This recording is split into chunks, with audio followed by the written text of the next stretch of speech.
Let's have a quick brush up on Daisy and James. I know I keep forgetting to ask you both what your pronouns are, and it's so important because people would like to know. And here's why. Let's have a quick catch up on our pronouns.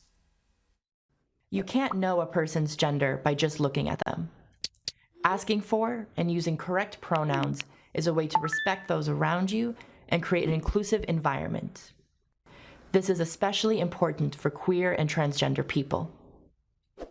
If you slip up and use the wrong pronouns, simply correct your mistake and move on. Intentionally misgendering someone by refusing to use the correct pronouns or name is a violation of the Columbia University non-discrimination policy. You see what they did there? So clever, wasn't it? It was, if you make a mistake, if you get it wrong, just apologize and move on. You don't even have to apologize. Move on, clear it up.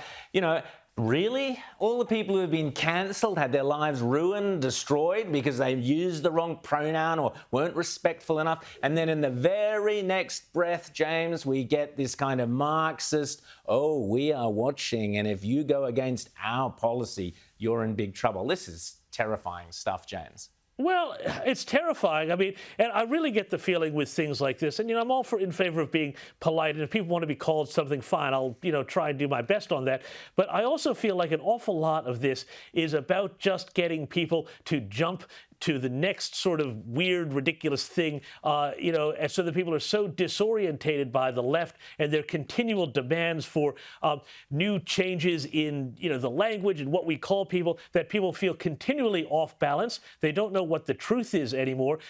When you start using the they pronoun, which is a plural, it's very, very confusing when you're writing, when you're speaking to people, because you don't know who are these other people. When there's a plural involved. If you say, he went down the road, they filled up the car with gas. What, there were two of them? Where did this other person come from? I mean, I'm sorry. Like, this is an abomination against the English language, this sort of mutating of pronouns and forcing people just to jump in line with whatever the latest woke ideology is. And, we've seen it not just with pronouns and gender, but with all sorts of race things, gender things, all of these things. And it is about, I think, ultimately keeping people off balance.